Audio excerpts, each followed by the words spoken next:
Hello, everybody. Welcome to another great show, the Four Guys Roundtable Show. It's me. Stop with the voice. I'm doing it because I feel like it's me, Theo, a.k.a. Joe, or backwards, Joe, a.k.a. Theo. That's how I roll today. As you can see, I'm excited. I got baseball Cub stuff on. Baseball's coming back.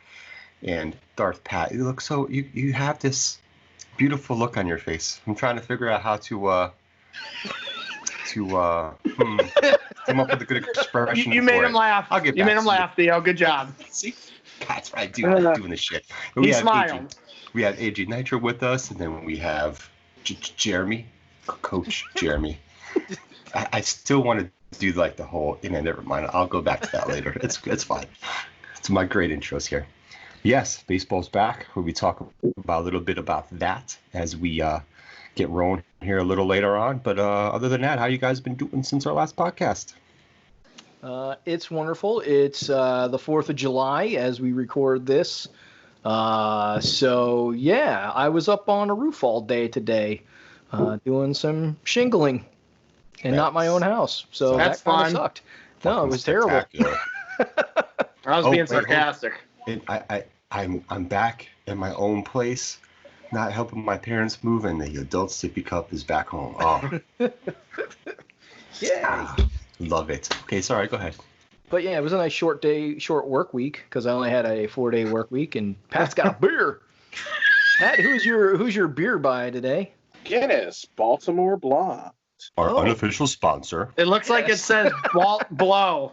So today's unofficial sponsor, thanks to There we go. There we go. is going to be the Baltimore Blonde by Guinness. She's treating you right. I was introduced to that in Baltimore, believe it or not. No. Was that a pun? Supposed to be a pun? Baltimore. Never mind. Go for No, it. there was no pun there. It was just when I was on a weekend trip 2 years ago with my friends who I met through the one now defunct Yankees blog that we all frequented. So it was our second Baltimore weekend that we did. We were supposed to do one in St. Louis in 2 weeks, but oh shucks, a pandemic hit. St. Louis sucks anyway, but keep going. Well, let me get our unofficial sponsor in here.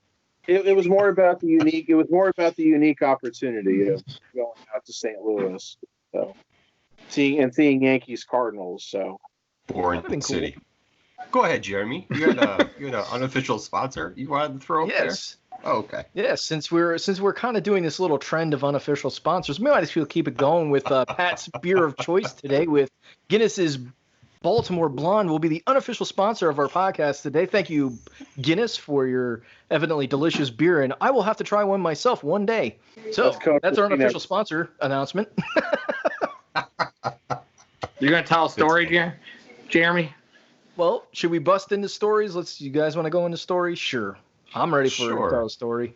So since we're on the topic of baseball, we might as well share some baseball stories, and I've got two good ones. I'll give you guys one, and then I'll let you guys have your chance to tell one. And I'll give you another one then a little bit later. But my first story, back when my wife and I were still dating, we got tickets to go see a Phillies game. I couldn't tell you who they played because that wasn't important. Just going to a game was nice, but this is probably the last time we were to a baseball game besides like the local Iron Pigs, which is the farm team for the Phillies. So we go and we're having a good time, and we're on the first baseline, right where the first baseline and the outfield come together, outfield wall come together. We're like right in that corner. So we're like in really good foul ball range. Like that's a really good spot. And I was pretty excited. I'm like, oh, maybe I'll get a foul ball. That would be pretty cool. Of course, I did not. But the fun thing that happened, and not so fun thing that happened, is as the day kept getting later and later, the shade came over half of my face. So I'm sitting there unaware and did not put any sunscreen on.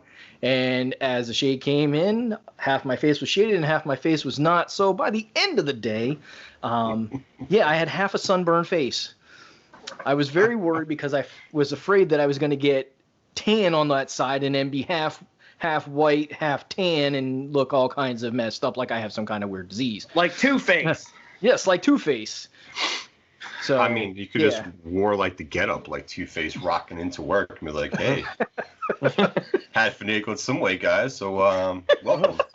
Here I'm I gonna flip am this today coin at here, work." and you get the either if it's heads, you get the asshole, and if you get tails, you get nice guy. The game was good at least. There's permanently one side of the coin for me, I think. So, but at least the game was good. And the Phillies did win that day. To say that. Okay. I mean, that's what I'm saying. Both sides, if you're gonna go that route, both sides of your coin. Fair enough. Get the asshole right now. Get your asshole. How do you like that? The mistake you made, of course, Jeremy, was that. I mean, I'm just assuming it was a summer month when you went. Yes. Yeah, it was like July. Yeah, if you go to a baseball game anytime between, well, really, if you go to a baseball game between, I'll just say May and September, and you're not wearing sunscreen, even if it's not necessarily a sunny day, you're just asking for trouble. Well, yeah, I have a tendency to forget about sunscreen. Luckily, my wife, as good as she is, she remembers it. So now, even if I do forget, she's like, "Did you put your sunscreen on?" I'm like, "No, I didn't. Thank you. Let me put some on." I put sunscreen on anywhere but my face. That's my problem. Then she's posting comments to Facebook and Instagram saying, "I married an idiot." Well, maybe not that bad. Luckily, when I was doing the roofing today, I sprayed my whole entire dome. I had put sunscreen on my face, put it on my arms, but I still found one place to get it, and that was where my shirt, evidently, when I was moving, like it got on the back of my arm, shoulder area. I'm like, son of a bitch! Like, come on! Like, take all the precautions, and I still get burnt. But so, who's got a story? Who wants to tell the story about the other three, me, Theo, and Darth Go Pat for it, AJ. You can do going it. to Start Yankees. it off with So the the college boy jabronis. Yes. Well, I'll tell some of it, but because the jabronis were more Joe's kind of people, I'll let Joe finish that part of it because it was almost similar to a previous story we talked about at WrestleMania. So, so me, Theo, and Darth Pat, we went to a Yankees game. They played the White Sox, and we sat in the bleachers. I'm pretty sure the seats were like $12. They were dirt cheap, and we got to see Mariano get his 400th save that day. Nice. So that was cool, and A-Rod and Jeter hit home runs in the same inning that day also. But when me and Joe go places together, we find the drunk people. So that seems to be a theme warning with me and Theo. We've been to 2 WrestleManias and dealt with drunk people, and a baseball game and dealt with drunk people. So they were Yankees fans that were clueless. So they thought the White Sox played in Wrigley Field. Yo, your White Sox baseball stadium sucks. Why would you put ivy on the walls? That's so stupid. And I'm like, where the fuck do you moron jabronis get your education from? It's just I just couldn't grasp the concept, and I wanted to argue with them, and I was kind of like, no, fuck it. They're drunk, they're stupid. Don't leave it sooner or later. I just want to watch this fucking baseball game. They were very much the stereotypical, like what other teams' fan bases think about Yankees fans. That's what they pretty much were. It's embarrassing to be a fan of the Yankees and have to deal with those people there. It's embarrassing as a Yankees fan to deal with. I'm sure it happens everywhere.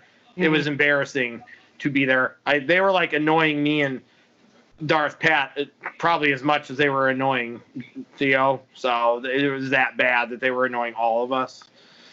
Loudmouth, obnoxious drunks. I don't care what shape, size. You know, they come in what fandom they are. I mean, that's just, I can do without people like that very much so. And I will tell Jeremy, back then, of course, my hair was way longer, and I had a ponytail then. And yes, I did not wear any sunscreen on my face. So my forehead was beet red the next day. It was pretty humid that day, right, Darth Pat? Oh yes, that was one of those days, and this was this was back in 2006, so this was old Yankee Stadium, and we weren't quite in like what you would call like left field, because like left field at Yankee Stadium, is notorious for being especially like in the early to mid afternoon, just killer if you have to, if like there's no clouds and you have to look up in the sun. Like my dad and I went to a game in 2008 and saw Xavier Nady just completely lose a fly ball in the outfield and left field, and I couldn't blame him because I couldn't see where the damn ball went either. I mean, that's what it's like. But even like that day, it was a very hot day. I think it was pretty much like around like 90 degrees or so. Sun was beating down the whole day. It's one of those days where between every half inning, they're on the PA system, reminding you to stay hydrated, letting you know like where like guest services are in case you're feeling bad, you're feeling like dehydrated or anything like that. So very, very brutal day to have you sitting on the bleachers watching a game. No, compounded just a tad when you're listening to a bunch of goddamn idiot drunks. So that's the only time I've ever like sat in bleachers at a baseball game. So it was really strange for me then. I remember that you only could go to like 3 snack. There was like it was just, you could only go to certain snack bars. Just like it was all attached just to if you had the bleacher seats. That was strange. It makes sense, but it was still strange to me that day. I was like, wow, we can only go to this part of the stadium. That's it. Yeah. Yeah, Those guys were legit bleacher bums. Old Yankee Stadium was like that, where if you're in like a certain section of the bleachers, there's only a certain section of the stadium, that you could get to. So just the way the stadium was built, the way the stadium was configured. I don't know if it's exactly like that now. I don't believe it is to that extent. Mm-hmm. But yeah, back then it was very much, because again, you're talking about a stadium that was originally built in the 1920s. Accessibility was not terrific. That was my favorite game I've been to, because we were sitting right by the dugout, so we got to watch Mariano warm up, and he's my favorite Yankees player, so we got to like watch him warm up and everything. So that was like my favorite game I ever went to, a Yankees game, at least for sure. I went to a Yankees. I shouted down to him when I went up to get a drink, and I'm pretty sure he looked up and heard me, so that was kind of cool. Like, Mariano Rivera looked at me. He acknowledged me. I went to a Yankee at the face of God. I went to a Yankees playoff game once, and they didn't win, but that was like, the atmosphere in that place was nuts. Like I can't even explain the atmosphere in that place for that game. Like it's not comparable to anything I've ever experienced before. Like I said, they didn't win, but just being there for that was really cool. So. Well, I mean, like you said, that game was fun because we got to see like a milestone event. Jeter and A-Rod homering the same inning. I remember Melky Cabrera threw somebody out at home plate later on in the game. So there was a lot of cool stuff that happened that day, and one very uncool thing, of course, with the idiot drunks. So what stadiums have you been to, Pat? I've been to Old Yankee Stadium and New Yankee Stadium. I've been to Shea Stadium, which it was fun to go there, just to have the experience of going there. That was a game where I got to see Mike Piazza hit 2 home runs, and Ray Ordonez made a couple of his trademark fabulous defensive plays. But it's not a very attractive stadium at all. So it's probably for the best that it's gone now. And I've been to Camden Yards a couple times. Camden Yards is really, really great stadium. I've sat in several different places there now, and there's really not a bad seat at Camden Yards. There are some places where you will lose sight. That happens in every stadium for the most part. But really, really nice stadium. And a far cry from Yankee Stadium in the sense of what they do and don't let you bring in. They'll let you bring in food from outside places to Camden Yards. And the funny thing was, the first time we were there, one of my friends who had been to Camden Yards multiple times in the past, he and his wife went and they met us at the gate, and they're like, okay, this is where we're all sitting. We're gonna go get food. We'll come back and meet you. And I'm like, what do you mean? They're like, we're gonna go over to this place that's like 4 blocks away and get some sandwiches. I'm like, wait, you can bring them into this stadium? They're like, oh yeah. And I'm like, holy shit. Just the concept was just completely foreign to me, to think that you could actually like bring food items into a baseball stadium like that. But yeah, they let you do it, so it was interesting. But that's a stadium where if you can get to, I definitely highly recommend it, because again, it's just very, very good atmosphere. It's an enjoyable experience, and being that in my family we've always been big John Denver fans, even though John Denver's been dead for, sadly, way too many years now. They still do the playing like right after they play Take Me Out to the Ball game, and during the 7th inning stretch, they do still play John Denver's Thank God I'm a Country Boy, which has become like a tradition down there. And it's a lot of fun just to see everybody dancing around, clapping, and singing that song still after all these years. So, so that's that's a cool thing, and that's unique to that stadium. So, cool. Definitely a place you can go. I would recommend going if you can. What about you, Theo? What stadiums have you been to? Theo, there's something wrong with your audio, man. What about you, Jeremy? Okay, well, Theo fixes his audio. Yeah. No, we can't hear you yet. I have only been to Citizens Bank Park, Veterans Stadium, and then also been to Yankee Stadium. So I had kind of I didn't actually have the same experience you guys had when you guys went to Yankee Stadium and sat in the bleachers. I did sit in the bleachers, which was pretty cool. But I went with Yankees apparel on because I was like, you know what, I'm not going to show up with Phillies because the Yankees are not playing the Phillies, and I don't like the Baltimore Orioles, so why the hell would I wear that? So I just threw on some Yankees gear, and it was really just a hat. I bought a quick hat from Champs when we used to work at Champs Sporting Goods so many years ago. So I guess they kind of placed me as one of their own, so to say, maybe. And then so I'm in there. I was supposed to have another person with us. Oh, I think your audio's back there, Theo. Can you hear me now? Yes. Yes, we can hear you now. All right. I have no idea what the fuck happened, but okay, whatever. It's fixed.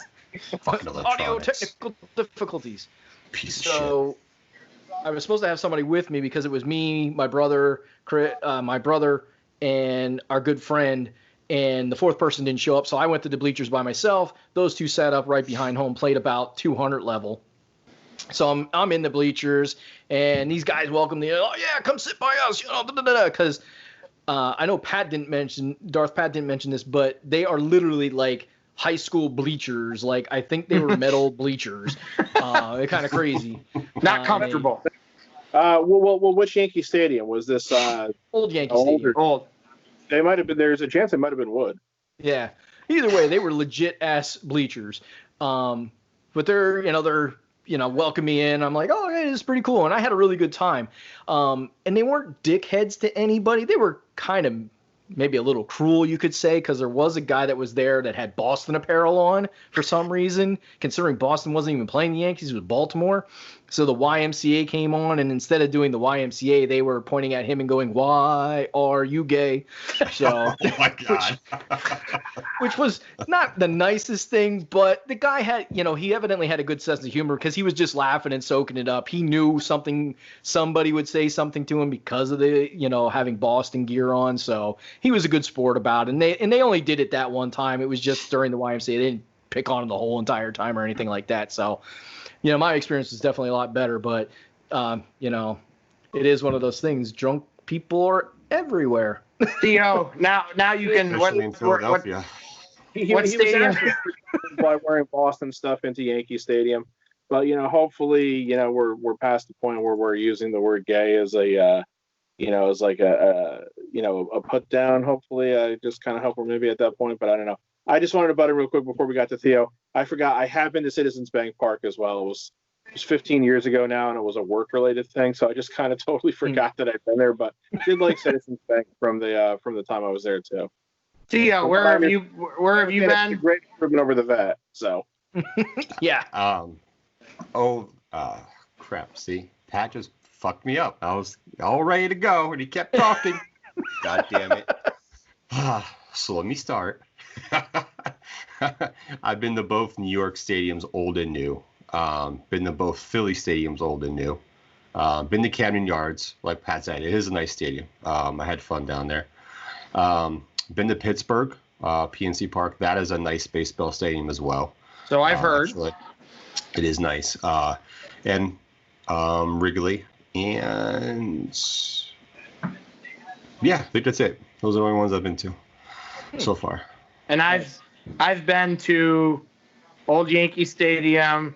I've been to Old Detroit Stadium, which was a dump. And it's throw in the fact that it's in arguably the scariest city in the United States. So it's a dump in the middle of Detroit. So I went to see A-Rod and Griffey when they played for the Mariners. That's why I went. I wanted to see them. I've been to Fenway, which I also think is a dump. All I did was watch the score for the Yankees game when I was at that game. My friend Mickey came to see me, and he's a Red Sox fan when I lived up there. So I was like, I'll go there once. And all I really remember is he was like, before the game, he was like down with all the kids trying to get Manny Ramirez's autograph. And I went down by him and flipped Manny Ramirez off. That's what I remember. So Mickey was with all the 5 and 10-year-old kids trying to get Manny Ramirez's off. I think there was one other adult down there. He's like, look, I'm going to go down there. I'm like, look, I'm going to show Manny who's number one. So, and I've been to both shitholes in Cleveland. I've been to Jacobs Field, and I've been to the Mistake by the Lake. And Municipal Stadium is the biggest shithole I've ever been in, period. Like, stadium, period. I went to Indians game and a Clowns game there. That place was an absolute shithole. So, like... So, AJ, tell us how you really feel about the Cleveland stadiums. He does not hold back. Me and Darth Pat really didn't like it that one year when all the mosquitoes... Midges. Whatever. Flew to Jacobs Field from the Mistake by the Lake, essentially. And Jabba couldn't pitch all of a sudden. The weirdest thing I've ever seen in a baseball field, that bullshit. Don't you have another story, Jeremy? Yeah, I did have another story that I wanted to share with you since we're talking fun baseball stories. My wife and I took my daughter and my nephew down to see the Phillies one time, and it was a lot of fun. Like, we had gotten tickets from a Mets fan that couldn't go, and right there should have told you something about how that night was going to go. Like, a Mets fan's giving up his tickets. It was the Phillies playing the Mets, so there was a ton of Mets fans there because it's a quick drive from New York down to Philly to see a game, so it's an easy travel for them. But, the trip down, was a lot of fun because my nephew and daughter, I think they were like 9 or 10, somewhere in there, maybe 11, I think. But so we drive down and, we get down there and we're like, okay, where are our seats? And we're like, holy crap, they're against the fence in the outfield. Like, couldn't get any further back without falling out of the stadium. And this is at Citizens Bank Park, and we are surrounded by Mets fans because all the Mets fans got all the cheap tickets to sell out Citizens Bank Park that day. And, of course, the Phillies they got their ass kicked that day. Like, it was an ass whooping of a game. So every cheer was like, oh, all the Mets fans are cheering and up in their face. I'm like, oh, my God, like, this couldn't be the worst game to come to. Right now, I was like, good thing. I mean, they had a great time, so that made the enjoyment of the game more. It made enjoying the game easier, even though the Phillies were getting their ass kicked. But it would have been nice to go and see the Phillies at least have a close game. Even if they lost, at least put up a fight, which they absolutely did not. But so yeah, if it wouldn't have been for kids, I probably would have screamed at some Met fans to shut up and sit the hell down. Maybe tell them to go back to New York or something like that. The kids are there, so you gotta hold your tongue some and just enjoy the time. My parents came one time and went to a Yankees game where they were playing the Indians, and it was the Yankees won. Like, Matsui hit a walk off in like the 10th inning, and that was really cool to be there for. Like, I had never seen somebody hit like a walk off home run before, so like that was really cool to experience that too. So nice. Very cool. Does anybody have any other stories that they want to share? or should we jump right into the podcast? They're probably bad stories, and they're all about Philly shit fans. Sorry. Oh yeah, let's not. We don't need to. We already see. Here's the one thing you guys will learn from me, all our listeners and stuff, that my friends already know, that Pat, Theo, and AJ know, is I may be a Phillies and Eagles, Flyers. I might be a homer, but I at least am respectable to other fans and other teams. Like, the only fans that I don't like are Cowboys fans, and that's because I just don't understand how you guys can root and just keep on holding on to the 1980s like they're the like, oh, we won it back. Like, yeah, you did, but it's been like freaking 30 years now. You ain't doing anything anymore. But anyways, so I am not like most homers in the fact that I don't pick on other people unless it's in a fun way, and then they can pick on me. So, Theo had some very bad experiences with some Philadelphia Phillies and probably Eagles fans and stuff like that, because Phillies fans, Flyers fans, Sixers fans. Like, I've never been to an Eagles game because I refuse. My friend, who one of my best friends, his dad gets season tickets. Used to get season tickets to Eagles games, and the Bears played the Eagles one year. And I was like, he was like, oh, my dad can get us an extra ticket. I was like, no, fuck you, I'm not going with you. Oh, you can just go, just don't wear Bear gear. I was like, why the hell do I want to go to a game? Good call. I'm like, no way. I went to a Sixers game. Someone told me I was going to get jumped because I was wearing a Jordan jersey. Then I went to, that was the beginning of the season, and the Bulls played the Sixers towards the end. I went with one of my other friends, and like we were up in like the nosebleed section, right? Which, whatever. It was still, it was Derrick Rose's rookie season. So it was a good game. I think we lost by like 4. But like these little kids, like 10, 11-year-olds, are like, yeah, why don't you go get the fuck out of here and we'll take that douchebag shit off you have on. And I'm like, you just said fuck you to me and take my douchebag shit off, you little 10-year-old little pricks. And I was like, okay. And my friend's like, stop arguing with the kids. And then like those kids' older brothers start arguing with him, like, oh, fuck you motherfuckers. I'm like, see this shit, 6 rings, shut the fuck up. I was like, no, let's go. I'm like, oh, hold on, I got more. Just let me interrupt for just a second. And see, the problem is with a lot of Philadelphia fans is a lot of them become very, very bitter because we don't win very often. And so they want to take every frustration out that they can on everybody else and put everybody down. No matter how many times they won, like the Bulls winning 6 rings, you can't say anything to them. You're telling them they got crappy apparel on or whatever. You have no argument. So, and that's why I can banter and have fun with people. But when it comes down to it, the Eagles have 1 Super Bowl. 1. The Sixers, I think, have 2 championships that long time ago. The Phillies have 2 that I can think of, because they have 1 in the 2000s and 1 back in the 80s. And the Flyers are back in the 80s too. So there's not a whole lot to cheer for, but you roll with it just like any other fans, and you just accept that fact instead of being bitter about it. That's why it's worse here, because they're more bitter here because they haven't won. They won 1. That's it in my lifetime, period. It just sucks. Like me and my dad, we were at Old Vet Stadium, and we're walking around the circular thing to go down. And I think like the Phillies beat the Cubs like 5-3 or some shit like that. And I had one of my Sandberg jerseys on, and I had some slushies. Someone threw slushies at me and my dad, like going on there. And that's the shit that just like I kind of just lost it at that point. So like, I had a drink. I threw my shit back up there. It was like one of those things. Was a reaction thing. I'm like, you're not gonna fucking disrespect me and throw shit at me and my father. So I threw the shit right back. And I was like, unfortunately, I don't know if I hit anybody else, but I hit one of the guys that threw the shit at us. Like, and then security came and stuff. It was like, okay, let's calm down. But like, no, it's just every time I've gone down there, I've probably been to between Phillies games, Flyers, and Sixers. The Sixers games, I've probably been to like 18, 19 games, and I've probably had 3 times where I've had a half decent experience. All the other times have been shit shows. And I mean, I guess that's on me for keep going down there, but I just love sports and want to go fucking see my teams play. So it's kind of like, what do? You want to go to a live event instead of watching the shit on TV, but then you go there and you go to a city where the fans act like total douchebags, So it's kind of a flip of a coin. You know what I mean?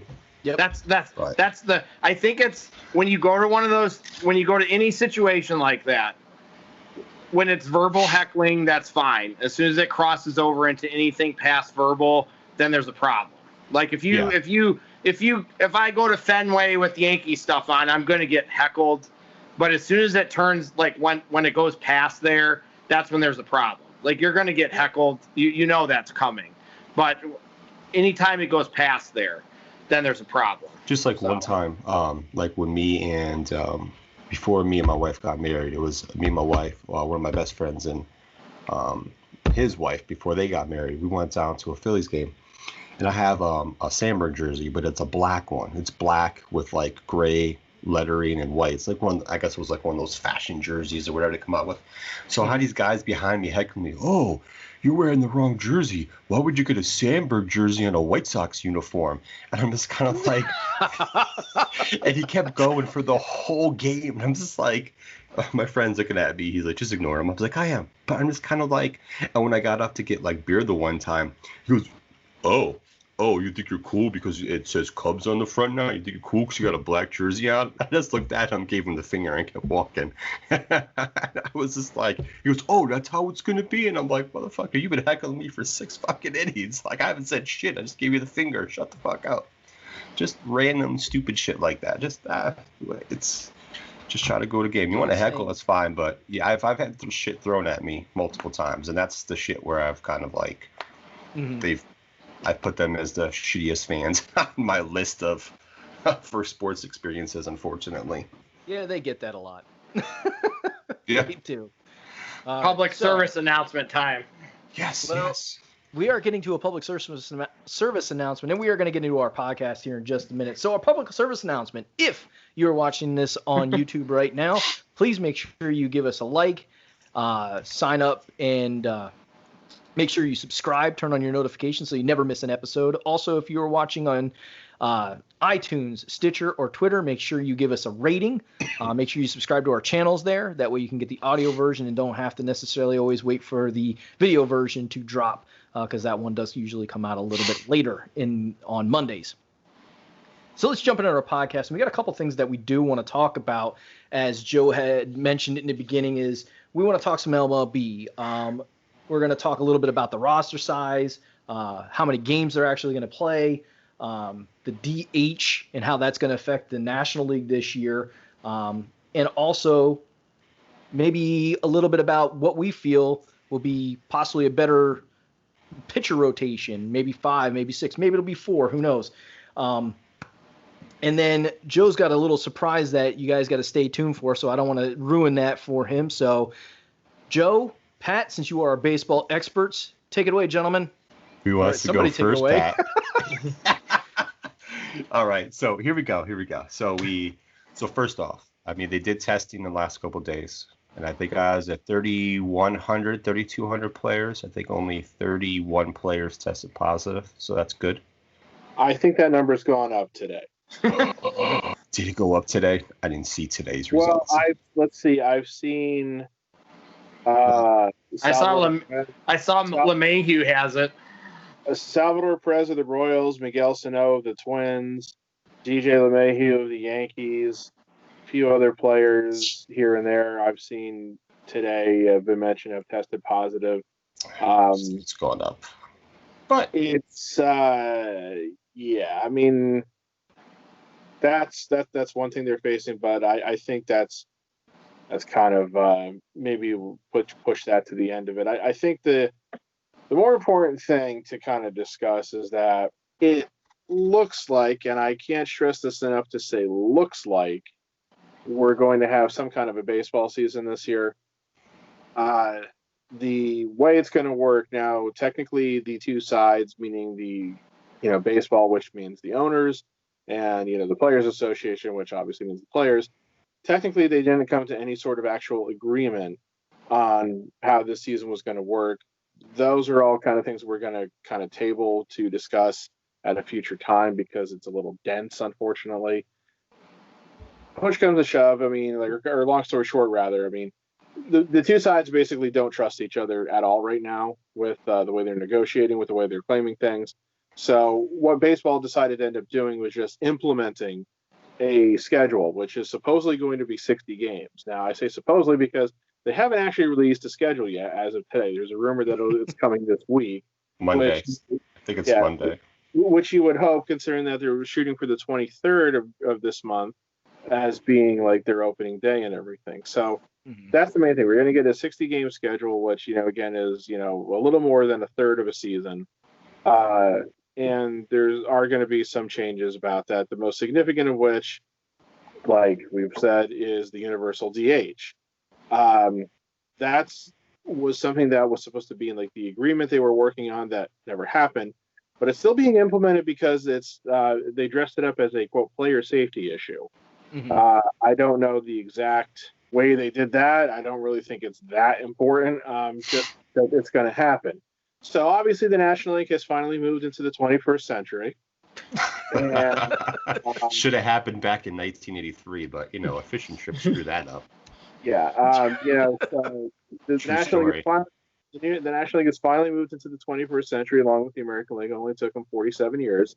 So they're going to have the universal DH. And obviously that's going to have probably the biggest impact. Well, maybe not, but very possibly the biggest impact on the actual on-field product that we are supposedly going to see this year. My opinion is that it's about time. Pitchers can't hit, and pitchers can't hit. Stats show it.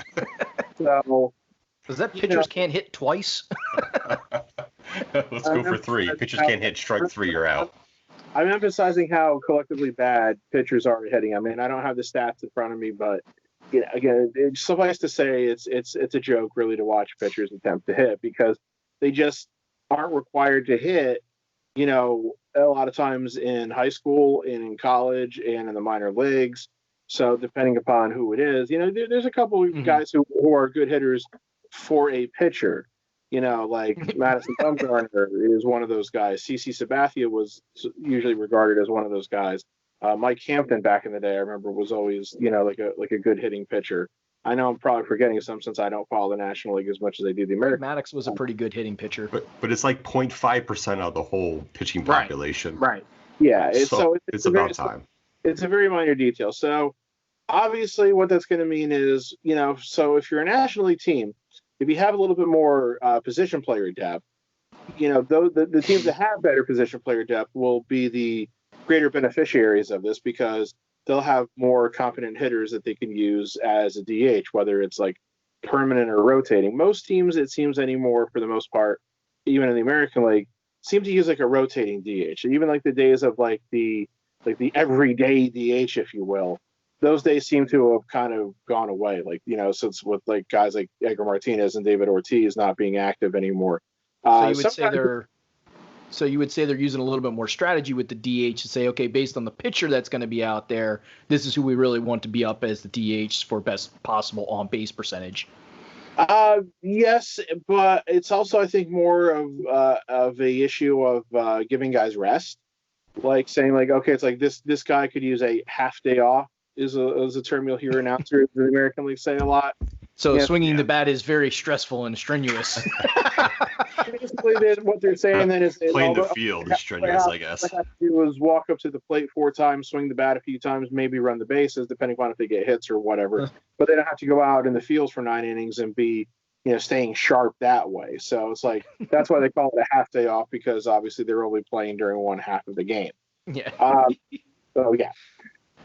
We'll see what this does as far as because one of the things that I always hear from National League fans is about like the strategy that's involved, and I appreciate that to an extent, but I also am largely dismissive of that because I think that when they talk about that strategy, which is like, oh, when do you pinch hit for your pitcher? When do you double switch then? This and that, every other thing. I think that's also an excuse for managers to overmanage. And that's going to be taken away from them. And who knows, maybe it'll also have a little bit better impact in terms of like speeding up the game. Who knows? I don't know if speeding up the game is going to be a big issue this year since there's not going to be fans in the stands, I would expect.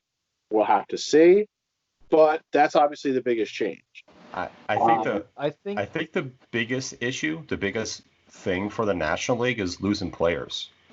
The biggest gain for them is not having to lose like a player that's towards its end of his career that can still hit, that you can't stick at first base or you really can't stick in left field anymore.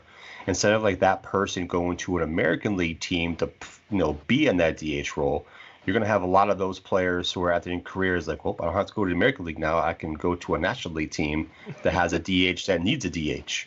You know what I mean? So I think this would be helpful for them because there's like, you see guys like National League guys, well, kind of towards the end of my career, what American League team can I catch on with so I can keep playing? Even if it's a shitty team, they'll go to that team and try to be a DH or whatnot. So I think it's going to benefit them in that way.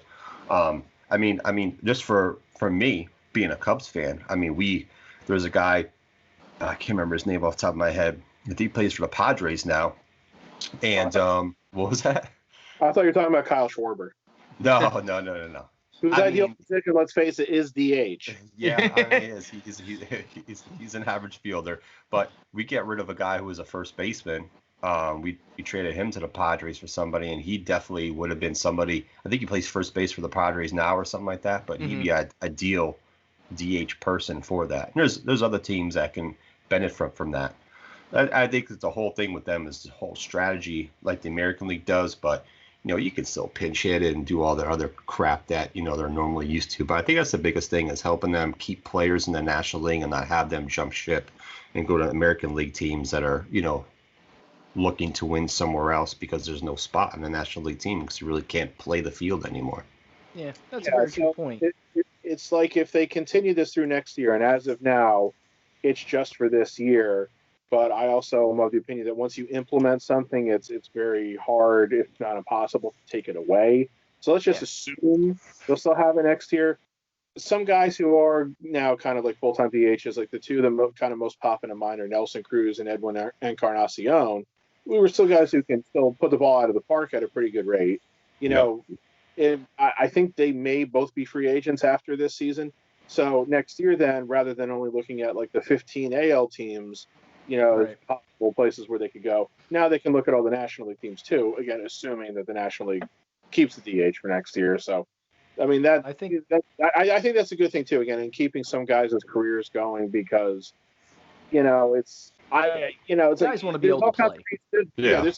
There's all kinds of reasons. Maybe like he can't play the field anymore. I mean, Edgar Martinez, he's in the Hall of Fame, and rightfully so. But, again, he had problems where, he just couldn't keep playing the field because of injuries and stuff. But he was obviously an excellent hitter. So he would have been denied, his whole career again if he had never had a DH in a lot of ways. So I think it's a good change. I think it's good for the game overall. You have any thoughts, AJ? No, Joe's point was really good, though. I never thought about what Theo said about that extending careers for people in the National League. That was good. The other thing too is like you gotta think about that 20. Well, before even this, they extended the roster spot by one, so it was like the 26 man or whatever. Those bench guys too. Those utility guys. That's another chance for them to kind of prove themselves. They might not be home run hitters, but if you get consistent hitters, hits doubles, you can put those guys in the DH role too. So there's a lot of different ways this is going to be beneficial for the American League. For the National League teams, that's for sure. Yeah, because the DH role is not about being a power hitter. It's about another bat to possibly get on base. It's just to get that bat and get on base. I think the only people that you're really going to hear like pushback from are like your National League purist. Like I have two uncles that are National League purists. Like they don't even like the fact that there's interleague play at this time. Like when that started, they were so mad about interleague play and are still have their panties in a bunch about interleague play. It's like it's been going on for I don't know how many years. Get over it. It's not changing. It's not going back to the days of yore. And we only play in our own divisions and stuff like that. That's just the way it is. So I think National League purists are going to be the people that are the only people that are really kind of bent out of shape. The ones that don't want to see any change to the game. Leave it the way it is. Most of them are probably over the age of 50 or 60 too. So. My uncles are in their 60s. I think 170. I think another. That's a generational thing, Yeah. I think the other cool thing too was like, I know it's a one-off season, but I'm kind of excited to see like the American League East and the National League East all in one division, kind of all going at the standings. Well, I don't think that's the way they're doing it. I think it's supposed to be one division. I don't think that it's one division. I think what they're doing is that in order to try to limit possible exposure, that they're only playing the teams in like the same in those divisions. Yeah, well, I get that. So it's like East teams are only playing East teams, Central, West. But I don't think it's that standings that way too. I don't think so. I'd have to look on that, but I think they're still keeping it separate. Otherwise, Yahoo Sports lied to me. No. Let's assume that it's still like your traditional standing structure and everything. That makes it a little interesting then that they're going to be playing for the brevity of the season. They're going to be playing they're going to be playing a fairly high percentage of games against teams that they're technically not competing against in terms of trying to get into the playoffs. So that could have some interesting and kind of moving on now with what the differences are. If you were following this at all, you probably were hearing about expanded playoffs. That's not happening because that again is part of the agreement that they never agreed to. The whole reason they were going to do expanded playoffs anyway was basically to try to get another shot of revenue in, which obviously the owners were pushing for. The players were willing to agree to that, provided they got some of that money too, of course. But because again they never came to a final agreement, the expanded playoffs does not happen. We'll see where that goes going forward. All I can really say about both the owners and the players, and I know we're not really talking about this, but we're going to make a generalized statement here without going into depth, is they're both greedy son of a bitches, and they both want lots of money, and nobody wants to give any money away either way. And that's a very, very sad thing because the only people that they actually hurt are the fans that want to see these people play. I mean, yes and no. It's again, I don't want to get too far down into that rabbit hole today, just because we'll have a hard time getting out of it. But a lot of the disputes have to do with, the owners are of course claiming that they're not going to make any money with no fans in the stands, which it's true their money making is going to be limited, but not like zero, because they're still going to get television revenue and things of that sort. And the players are kind of upset because they felt like they had come to an agreement that they'd get like a certain percent of their money, and then the owners are saying, well, no, that's not what we agreed to. So that's where that all came from, and that's why this shit's gone on for so long, rather than already being back playing now. So but moving on to some of the other changes you're going to see this year. Yes. Theo mentioned the 26-man roster. That was something that was going into effect before all the pandemic stuff started, unfortunately. I don't know what the hell just happened there. I don't know what happened either. You went black screen. You went super dark side. My computer monitors tried to go into sleep, so yeah. It's part of his training. Yeah. Anyway, 26-man roster was something that was happening before the pandemic. They've made a slight alteration into that, in that they're going to allow every team to start with 30 players for like the first 2 weeks. Then it's going to go down to 28 for another 2 weeks, and then it's going to go down to 26. And I think that's to make sure that guys have maybe like a little bit more time to kind of get back into game shape, and also to hopefully, in case there's injuries and stuff like that. They're also going to have these like taxi squads, which are going to probably be occupying their like minor league facilities, since there is no minor league baseball now this year. It is, but what are you going to do? So that's where they can pull extra players from. They have these like 60-man pools that they're working off of right now. So roster size is one thing. Now, another big change that's going to happen is what happens when we go to extra innings. Oh, the man on second base crap. I'm not sure if I'm a fan of that. Yeah, now this is something they apparently started in the minor leagues, and they're bringing it into the majors. What's going to happen is that starting in the 10th inning, if we go to a 10th inning, each team will start with a runner on second base to begin the inning. The runner who will be on second base is the guy who made the last out of the prior inning, or a pinch runner if they choose to do that. Yes. Basically, the whole point is to try to make sure that we don't have like marathon games. That's been That like could still happen. yeah, it could still happen. I mean, it's been a little controversial over the last couple of years with like just like time the times of the game and the length of the games, and you burn through your entire bullpen and shit like that. So that's why they tested. That's why they tested it in the minors. I just like kind of talking about it, thinking about it. I would say I don't like it. I'm not a fan, but I'll wait to see it in practice before making a final judgment.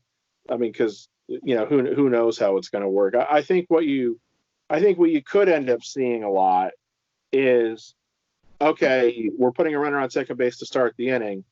They'll intentionally walk the first batter to get a double play in effect, and then hope that they can turn the double play, and then you would just be dealing with a runner on third with 2 outs. So yeah, we'll see. We'll see how teams treat it. It seems like an NFL gimmick. Like the NFL's changes to the goddamn overtime. It feels like MLB's like, NFL could do this shit. Why don't we try it? Please. Interesting. I'm okay with. I'm actually okay with it, but it's because 18 inning games. Yeah, Yeah, that gets to be a much too. Exactly. Yeah, I mean, I like baseball as much as the next hobby. Yeah, sometimes those extra inning marathon games can get really super annoying, especially if your team ends up being on the losing end of it. I think I'm with Pat on it. I want to see how it plays out. It sounds intriguing. I think Theo's right. I think that the NFL did something cool and changed it, so we got to do something cool and change it. So next year the NBA is going to put the 4-point line in. So oh Christ, please no, because they got to keep up then. I'll stop fucking watching NBA basketball if they pull that shit off. Yeah. So there's and another. now that he said that, I could totally see the NBA doing that, especially if we're still dealing with pandemic effect. So Joe had not mentioned this, but in one of the things that we were going to talk about that I had mentioned at the beginning is a 5 or 6 man roster. Now this is something I think is kind of rotation. You said roster. 5 or 6 man rotation. Boy, yeah, 5 or 6 man roster. That would probably hard. So Joe, I think this is something that you kind of wanted to touch on with the 5 and 6 man rotation. I'm just kind of curious how teams are going to actually want to handle that. You got to shorten 60 games. You want to throw out 5 pitchers. You want to throw out 6 pitchers. Especially if you got those guys who are kind of like the back end, instead of putting guys like maybe that fighting for that 5th spot, you had them as their long reliever.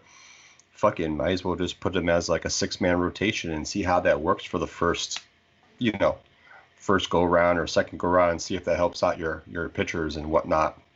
Kind of keep them fresh, but then the same flip side, it's like, do you want them to pitch more so they get more game ready by the time if your team's fighting for the playoffs, or would you want to go that 6-man rotation? Just kind of interested to see what some of these teams are going to do. I think Kansas City and another team, I think it might have been Tampa Bay actually, has been talking about doing a 6-man rotation because they got a lot of young kids that they want to try out or per se. So we'll see. I'm just kind of curious and see how that would work out. Just want to know what your guys' thoughts would be with that. Well, as a Yankee fan, I'm expecting the Yankees to still go with a 5-man rotation. I don't know. You guys might need a 6 because homeboy hit Tanaka in that side of the head today. I mean, that's a separate issue, really. I mean, that's that's an injury thing. So, I think that the Yankees were going to go with a 5-man rotation. I still kind of expect that they'll go with a 5-man rotation. I do think that if teams feel like they have the depth for it, they might go with a 6-man rotation. I also feel like and this is something again that I don't think we're really going to know until they're actually playing games and they're going through it all. But yeah, how are they going to handle starting pitcher workloads? Like, are you going to see guys throwing 100 to 120 pitches every start, or are they going to be more limited to maybe say like 80 to 85 a start? I mean, so that will bear, that will bear watching, especially during the first few weeks and everything. So it's like, obviously the Yankees had signed Garrett Cole, and he's a workhorse and everything. Are the Yankees going to let him go throw 7 innings and 110 pitches every game right from the get-go? Right. Say, well, we'll have to see. I think that, again, a 6-man rotation really only works if you have quality depth. If you don't have that depth, I don't think it's a great idea. What now, if you have veteran pitchers? Like, what if your squad has like 3 out of 5 veteran pitchers that are like in their mid-30s? Yeah, it depends upon if they have, like, concerns with guys, who might have injury concerns, like injury histories, things of that sort.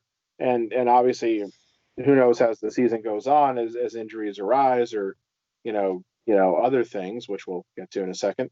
We'll just have to kind of see how each team, more or less individually reacts to it. So it's the terminology for a Major League Baseball season is usually always, it's a marathon, not a sprint. Well, this year it's really more going to be like a sprint. It's a sprint. assuming that they're able to play what they are now intending to be the full season, in terms of what a full 20 season is going to be. I still think it'll bear watching. I still think we're going to get right up by those dates, and that baseball and NBA are going to be like, no, we're not doing. I think that could happen. So we could get 2 days before, and they're going to pull the plug. So, I mean, hockey's going to Canada. Their 2 hub cities are probably Edmonton and Toronto, I think it is, or something like that. Edmonton, Montreal, whatever. Canada's being more safer up there, so let's send all the hockey players up there and try to get a season to end. Canada's actually flattened the curve. Yeah. So not to bring up the NBA in this, but they're going to the hot mess down in Orlando, Florida. That's like the last place you want to be right now, and that's where their bubble is supposedly going to be. So. Yeah. So. Well, I just want a quick weigh in on that 5- and 6-man rotation. So from the Phillies aspect, I don't even know if they have enough for a 5-man rotation because their pitching still is terrible. when your addition to pitching is Wheeler, and not to take anything away from that guy, but when your only addition to your pitching roster, well, he's a good is Wheeler. What was that, Pat? I was going to say Wheeler's a good mid-rotation starter, like a number 2 starter. So. Yeah, and that's why I'm not taking anything away from him. But that's the only person, as far as I know, that they added. So they don't have enough pitching depth to go to a 6-man rotation by any means. They don't have the depth. Like I said, I don't even know if they really have a true 5-man rotation that they can really do with with the starting pitching that they have. Is Arrieta because they even didn't healthy? really upgrade it. What's that? Is Arrieta even healthy right now? I have no idea. As far as baseball fans go, what I know about baseball is what I get to hear on sports radio because I am so far removed from it. That's the one sport I really don't follow it much at all because it's as a fan of sports, that sport, except for when I was a kid and played baseball, has never really been one that kept my interest long enough to be able to see it unless I go to a game at the park. It doesn't really resonate with me and you as much sometimes, Jeremy, I think. Yeah. So. It's not fast paced, it's not constant action, so it kind of makes me bored like golf. I can't understand watching golf on TV either. Another public service announcement? Sure, let's do another public service announcement. So, if you're watching this on YouTube, we want to thank you for tuning in. And as always, make sure you stay tuned to the end of our episode to catch the Mount Rushmore. Please make sure you're giving us a big thumbs up and also subscribing to our station and putting on those notifications so you don't miss an episode. And if you are catching us on iTunes, Spotify, or Stitcher for the audio version, make sure you are giving us a rating. And, nice thumb. I like that. And see, that's a thumbs giving up, us a rating so we can jump up. Freshly squeezed. So we can jump up in the ratings so that more people like yourselves can catch us, listen to us, and get hopefully the same entertainment that you are getting out of this podcast as we are getting out of it just doing it. Theo, don't you have a surprise for us? Should I do my question now? Real quick, did we have anything else on our little bulleted list that we wanted to talk about in terms of rules changes? I think we got it all.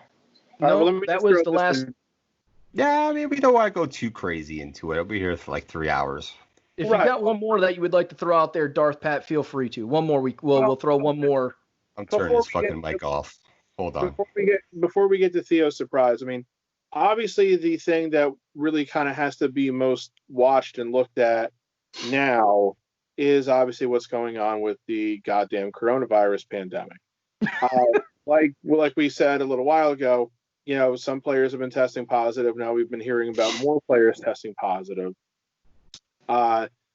It's going to basically get to the point of, what's going to happen if like an outbreak occurs within a team's camp? I mean, we mentioned DJ LeMahieu of the Yankees. He's not actually in camp with the Yankees yet, so he tested positive before he reported. So obviously they told him, well, don't come yet, while you're. And he apparently was asymptomatic and stuff. And there was another Yankee player who did test positive who was showing some symptoms. And again, he wasn't in camp. But that's going to be something, again, that's obviously going to bear watching again, is what does happen if there's an outbreak amongst one individual team. Do they all have to go into lockdown? Do they have to forfeit all their games? What happens if it happens with more than one team? I mean, at that point, aren't you really kind of having to consider maybe just saying, all right, screw this, we can't do it? So that's obviously going to be a very big concern going forward. And now the other concern, of course, is players just choosing not to play. Choosing not to happen. Yeah, well, it is happening. There's like four to six players that have opted not to play right now. Yeah. So far, we've seen some players like Ryan Zimmerman of the Nationals, who was like Mr. National, basically. He's played his whole career there, and he's probably the most prolific player in the history of the Washington Nationals, not kind of their Expos days. Ian Desmond, who I think was with the Rockies most recently, and now today David Price announced that he's opting out. So he's still a fairly big name, and obviously the Dodgers had just acquired him in that trade with the Red Sox, where they also got Mookie Betts. And now the big thing too to kind of keep an eye out, Mike Trout's been making comments about being unsure about wanting to play. That's because his wife is pregnant. So he's got a very legitimate concern and everything there.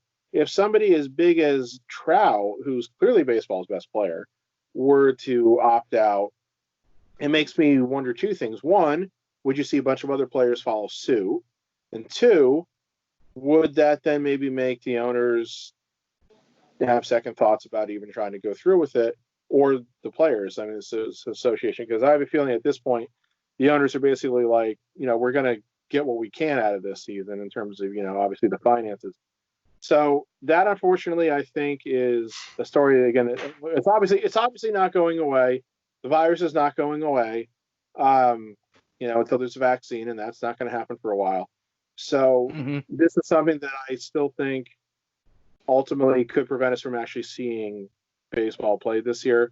Again, they've got 19 days from when we're recording this to when they expect to have like opening day.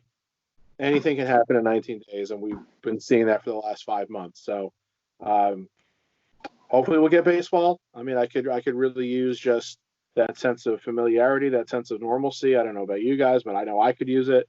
But at the same time, it very much would not surprise me if baseball, and really any other sport for that matter, was not played again in this calendar year.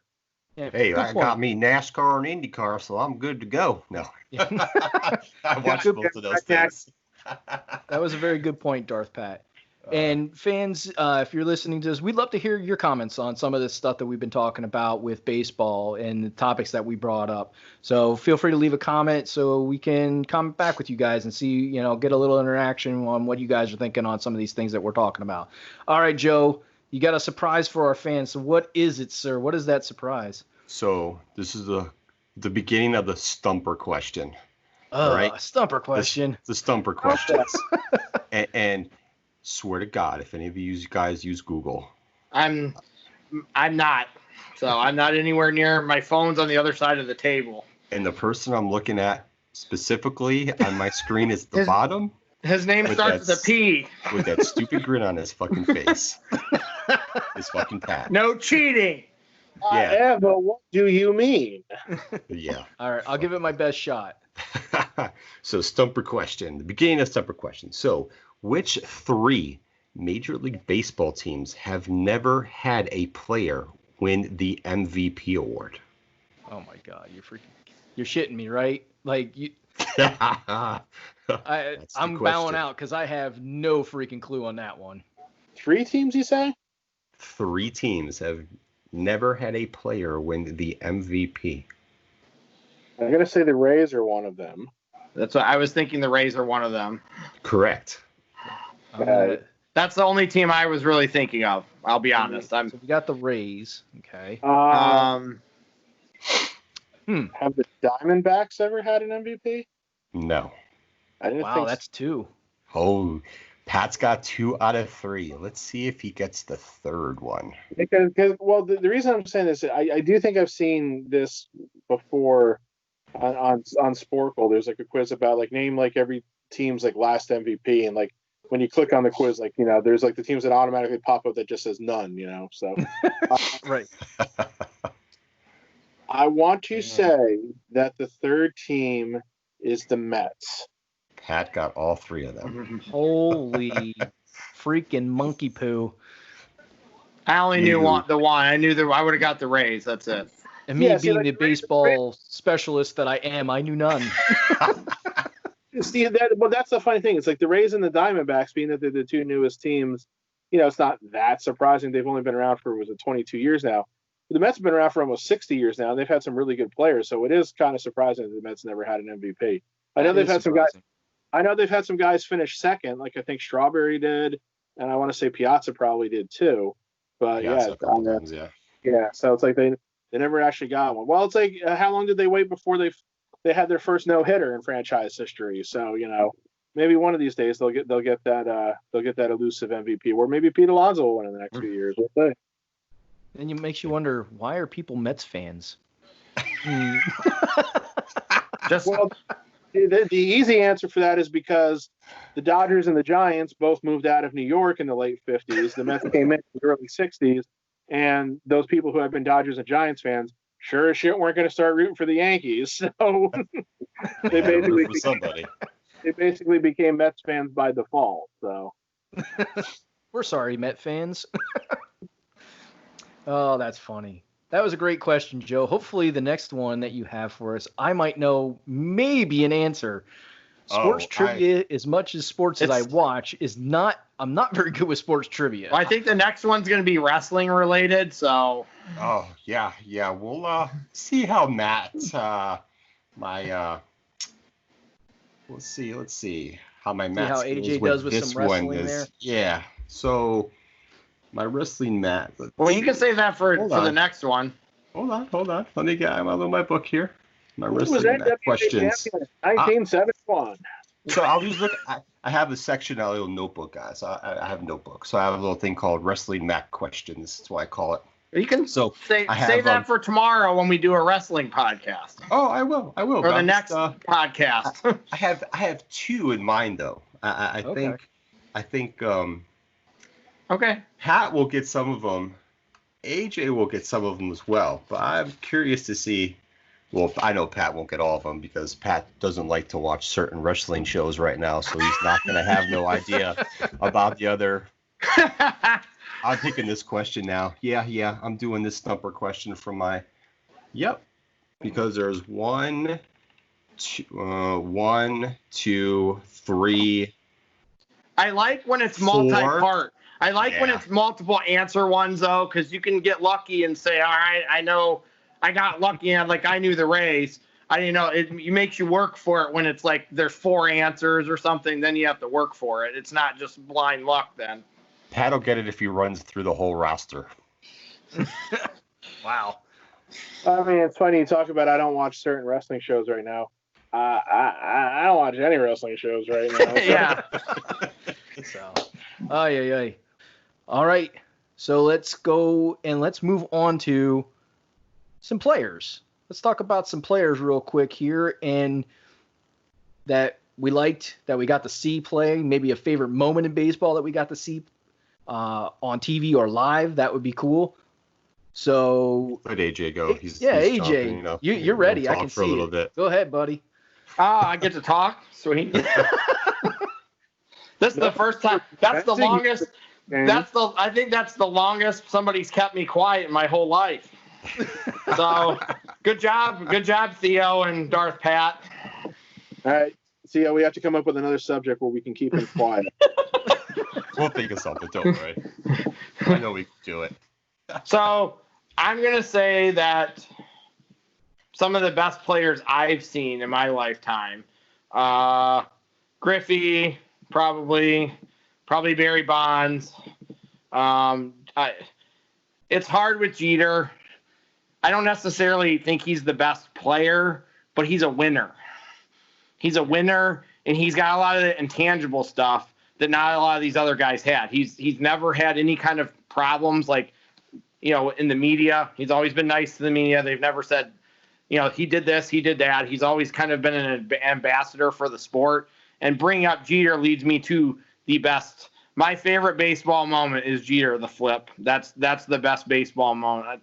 Aaron Boone's home run against the Red Sox and Jeter's flip are probably the two things I'm going to remember the most, because the Yankees don't win that series if Jeter doesn't make that flip. So, he saved the series on that play. So, I'm also going to give a shout out to Tony Gwynn. I think Tony Gwynn is a guy who is a really good player that not a lot of people talk about. I think he's very underappreciated player. I think he's he might have been the best hitter I've seen. So he's a guy that I don't think gets as much credit as he deserves. So, and I like the Giants. So I paid attention to the Padres back when Bonds played for the Giants. So I paid more attention to the Padres because I was always watching the Giants, record and stuff. So I paid more attention to that team than maybe some people did on the East Coast. So he's a guy that I don't think gets enough credit for being as good as he was. And there's the thing, he played for the Padres. Padres are not a high market team. They're not that team that everybody's watching from coast to coast, So it's very easy to overlook somebody like Tony Gwynn, as good as he was, be easily overlooked because of the market that he was in. Unfortunately, the one year they were really good, they ran into the buzzsaw in New York. So, yeah, so somebody had to be the team to lose to the '98 Yankees, and unfortunately, it was Tony Gwynn's Padres. So, when you think of San Diego, you better be thinking of Tony Gwynn's the first person out of your mouth. Otherwise, I don't know what's wrong with you. Well, I mean, he is literally Mr. Padre, the way Ernie Banks was Mr. Cub. So yeah. So for me, it would be funny. You would think I probably would pick like a Phillies moment or something like that, and there was definitely like the oops Phillies moment that I remember, and that was the wild thing, Mitch Williams pitching it and getting taken out the park. You're welcome, Phillies fans. There's a reason why we got rid of them. So yeah, that was like the oh crap, I don't want to remember that moment, but there was some good moments that I've seen, and probably one that I remember, and I know I didn't see this live, I know I saw it probably on a replay at some point in time, but that was when Nolan Ryan pitched a no-hitter, one of his no-hitters. That was quite an amazing moment, because it's just not something yeah, I know he got a lot but that's just something you don't see that often. And I know Roy Halladay had one when he pitched for the Phillies.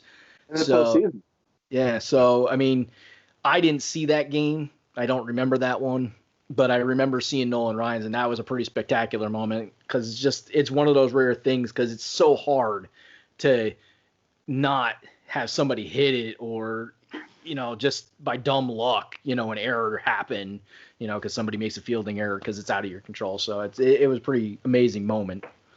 He was also one of the best pitchers I've seen too. I would put Nolan Ryan if we're gonna, Ryan's one of those guys. If we talk about pitchers, like I would say Clemens and Randy Johnson, Nolan Ryan, those are guys who I saw who were really good pitchers too. So yeah, Fernando Valenzuela was good too. He was really good. So, and for a period, he flamed out a little towards the end there. When he came in though, it was like it was literally Fernando mania. So. My dad still hates him to this day because he beat the Yankees in the World Series. So I never really liked him, but because I liked the Giants even when I was a kid. I hate the Dodgers too. So I hate the Red Sox and the Dodgers and the Indians. I hate all of them. So. Go ahead, Pat. What's yours? I mean, for me, I think it's maybe some more like isolated moments. Like I love watching Derek Jeter hit a home run to get his 3,000th hit. I love watching Alex Rodriguez hit a home run to get his 3,000th hit. I love watching Mariano Rivera break the all-time saves record. Mo and Jeter's last games in Yankee Stadium were emotional. I was crying like a baby through both of those. I'm sure you loved the Aaron Boone moment too. I did, and of course the problem was, and then they went laid an egg against the World Series. Like that moment loses its luster for me. At the time though, it was great. It was phenomenal.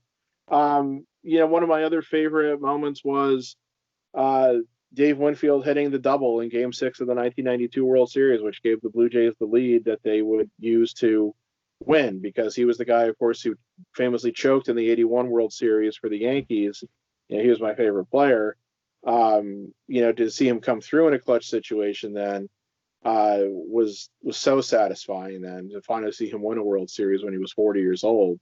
But the best individual moment that I can think of for me for baseball was Charlie Hayes catching the last out of the 1996 World Series. I mean, Yankee haters will probably hate this, but at the time I was 15 years old, never seen the Yankees win a World Series. The only time they were in the World Series in my lifetime, I was an infant. So always hearing all my family members wax poetic about, like the Joe DiMaggio and Mickey Mantle teams, from like the 30s into the 60s and everything. And then also talk a little bit about like the Reggie Jackson 70s teams. To finally see the Yankees after all that, to finally win, especially after the fact that they hadn't gotten the chance in 94 because of the strike, and the way they lost to the Mariners in 95, especially when it was Don Mattingly's last game, those were hard pills to swallow. So to finally see that ball drop into Hayes' glove and just to see everybody, in Yankee Stadium just go nuts and everything. I remember that. Yeah, it was even better than the 98 World Series, because even though it was so much fun watching the 98 Yankees, arguably the greatest team of all time, it was so fun watching them that entire year. It was like if they didn't win the World Series, it would have been just a huge letdown. So seeing them win the World Series was like, okay, they did exactly what they were supposed to do. Yay, I'm so happy. But the 96 one, because it was that first one, was like a much better feeling. What about players, Pat? Players, again, I can't really say Jeter or Rivera because it's a little bit of homerism. And Rivera is clearly the best at what he ever did, but he's still got what they would call like kind of like limited value because he only one inning a game, basically. I agree. He's my favorite Yankee, but I agree. It's hard to go there with him. Yeah, some guys that I've loved watch playing over the years, even if they weren't necessarily on my team. I mean, Bonds, of course, was great. And he was a Hall of Famer before he ever, started taking steroids. Griffey. Always loved Frank Thomas because he was so huge and so imposing. So other guys who kind of shared Thomas's size, like Jim Thome, I remember was a guy like that. Jeff Bagwell. Yeah, I know. I'm just pointing out just a guy that kind of like just the way he was built and the way he could hit the ball out of the park. I also like watching guys who can play small ball like Tony Gwynn and like Wade Boggs. Possibly the most exciting player I ever saw was Ricky Henderson. Oh my God, yeah. Because he came to the Yankees right about the time that I really started watching baseball when I was like 5 or 6 years old, and he didn't steal quite as many bases with the Yankees as he had in his early years with the A's, but it was still everything about Ricky was unique. I mean, like the way he stood at the plate, because he crouched down, in such a way that the strike zone was only about like that big around for him. So he was able to get a lot of walks, and it's like if you're walking Ricky Henderson, you might as well let him hit a double off of you. So, he was probably one of the most unique players ever in the history of the game because he had that power speed combination. He had a lot of home runs in his career. I think he still holds the record for leadoff home runs and everything. So, a lot of great players, and probably right now, again, the guy I probably admire the most is, it's got to be Mike Trout. I mean, the guy has been freaking gangbusters from the moment he set foot on the field. And I'd love to see him play. I'd love to see him play for the Yankees someday, but I'm pretty sure he's an angel for life now with the contract he has. I'll admire him for his entire career, because it's like he may end up, by the time he's done, he may literally end up being the greatest of all time. And so just to be able to say that you were able to see his whole career, that's just like something that hopefully, like I have, if I ever have kids someday, or if my nephews get into baseball, that's just like a story I want to be able to pass down and say, well, I got to see this guy play. And so Trout could very well be that. I'll bet you we all three, or the other three of us, know what Joe's moment's going to be. I have a feeling that we might know what Joe's. Are you going to go different from what we would expect, or?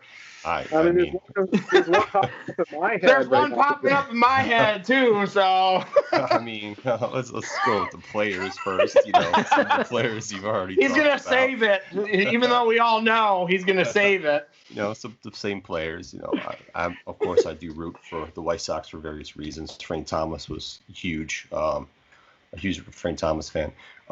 Besides Tony Gwynn and them, I think a couple of the guys like Mark Grace was a singles machine. Singles and doubles machine. He led the 90s in hits. You know, good all-around player, a very good defensive player.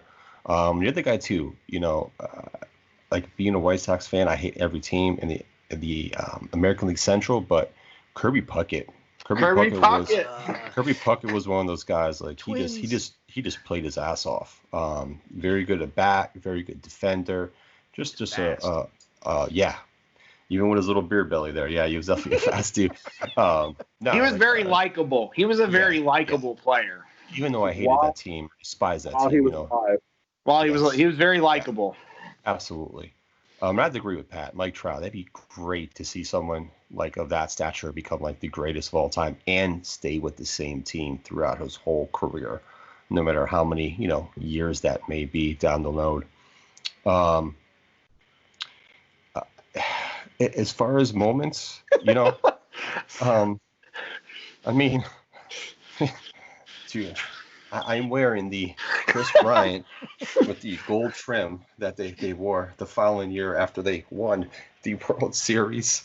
108 years. I mean, how could anybody go wrong? I mean, some people say I'm 300 years old, but it is what it is. I just, that last grounder to Chris Bryant to Rizzo for the out. I mean, listen, I shed tears. I shit you not. I really don't care. You guys can all fucking make fun of me, but goddamn it, 108 years and I would never make fun of you for that. I remember watching that last out, and my first thought was, Joe and Pat finally have a championship. I feel so great for them. And my friend Zach. I was watching that game with Zach. So one of the things with that is like when I was our other mutual friend Pat, because he's from Chicago as well, for everybody to know. He had sent me a text message when they were down 3-1, and all I said back to him is like, still believe it will be fine. And then like it was like game after game. Like at the time, me and my wife were staying at my in-laws for a little bit, and we were upstairs, and it was the one game, and I think Addison Russell hit a home run. It might have been the grand slam that he hit, but I was just going apeshit. I'm like, we're fucking winning this. We're winning this game. We're winning game fucking 6. We're winning game 7. Fuck Cleveland. Fuck that whole goddamn city. Fuck LeBron James. Because I got tired of fucking hearing and seeing his stupid face on TV. Sorry, LeBron, but I'm just being honest. I got the whole after that fucking home run. I was doing this to you on fucking TV. And the problem with him is all of a sudden he was wearing Cleveland shit, but supposedly he's a Yankees fan. So like all of a sudden you don't jump ship like that. If you're a Yankees fan, you don't put Cleveland shit on ever. No. It's all so if you wanted to ditch the Yankee stuff and become a Cleveland homer, like bro, that was like a double whammy for him. But no, it was, man, let me tell you, game 7, I was like, yeah, we got this. And then the home run happened. I'm like, fuck, please don't tell me this is going to happen again. Thank God for the rain delay. Yeah. Rain delay, pep talk. I praise Jason Hayward for his pep talk for the players only meeting. I mean you guys, to happen. You guys were also playing against the perennial choke machine. So. Yeah. I mean, they've done it before. I mean, that's what Cleveland's known for. That's what they do. So it's okay. So it's great. It's just great when I saw somebody, the one time there was like back in November, there was like the anniversary, the day that the Cubs won. There was somebody on Twitter who posted who's a Cub. It was a Cubs fan that lives in Ohio, and the Ohio plate says Cubs in 7. I was like, yeah, that's fucking beautiful there. That was great. I know what day it was because it was on my birthday. Because the game crept over into my birthday, and I'm like, if the Indians win this World Series on my birthday, I might have to do something terrible. So I was. It's not that I necessarily liked the Cubs. I just didn't want the Indians to win on my birthday because I would have never heard the end of that. That would have been the worst birthday ever if that had happened for me. You wouldn't have had to do anything because Cleveland would have burnt their own city down. Holy crap, we won. Good riddance to bad rubbish on that one. So I mean, he probably would have. Who knows? You know. No, because they didn't really burn the city down enough when the Cavs won. I would have preferred more happen. So, it's funny, I don't ever recall hearing about riots in New York when the Yankees or Giants or anybody else have won. So, no, there's certain select cities that like to do stupid riots when their teams win. It's very interesting. The one I always remember hearing about was the Tigers after the '84 season. So, like, I think me and Darth Pat, like when the Cubs won. It's like me and Pat are like, okay, let's not take this for granted when the Yankees win because they've won a lot, and you don't want to take that stuff for granted because they win a bunch of times and then they don't win for years. You like start taking that stuff for granted sometimes, I think. Well, that's the funny thing. It's like, yeah, the Yankees won 4 and 5 years there, from '96 to 2000, and yeah, we started taking it for granted, especially like in 2001. It's like. That was such a sucker punch to the balls the way they lost that series. But then when they got back in 2003, when they just kind of seemed disinterested after like they lost Game 4 of that series, so that's why the 2009 series was special again, because I really did. It had been 9 long years. Oh, heaven for fucking bid, 9 long years. You hear that's this shit, Jeremy? terrible. 9 fucking long years. Whoop-de-doo. That's the point. But that is what really made me appreciate the 2009 championship all the more. And again, they haven't even been back to the World Series since then. So it's like right now it's a 11-year drought for the Yankees, and I think that's the third longest in their history, excluding the time before they won their first championship in 1923. So yeah, it's almost better when you're not a dynasty in a way, because you do appreciate the individual win all the much more than in everything. So yeah, as long as you're not choking every year in the playoffs, That's the other thing too. It's like, for like all throughout the 2000s, I always felt the Yankees were losing to inferior teams in the playoffs. Sometimes. It's debatable so whether or not that's true or not. But yeah, so you just had that frustration factor into it. And that's something else, of course, that's what makes it. That should make you appreciate it all the much more, is that, it is so much harder to actually win the World Series now than it was, back in, the days of yore. So back then, all you had to do was win the World Series. You didn't have 2 rounds of the playoffs before that. So it's much harder to do everything now. Yeah, absolutely. All right, gentlemen. Are we ready? It's that time. It is that time for the Mount Rushmore of baseball. And today's theme, since we are talking baseball, is going to be the greatest player we have ever seen in our lifetime play the game of baseball. So it could be old, it could be new, but your pick for greatest player that you've ever seen play the game of baseball. And Theo, we're going to start with you today. Oh, fucking A. You're going to start with Curveball. Oh, it's not that much of a curveball. So my guy's a pitcher. He used to pitch for the Cubs, and we let him go because that's what we used to do back in the day. Let good players go for no fucking reason, but it is what it is. I picked Greg Maddux. I like Greg Maddux. He wasn't the greatest power pitcher. He was a finesse pitcher. He was a controlled pitcher. He just pitched with ease, as far as I'm concerned. There's a lot of good pitchers. You could put Randy Johnson in there, Nolan Ryan, so on. There's a lot of great starting pitchers.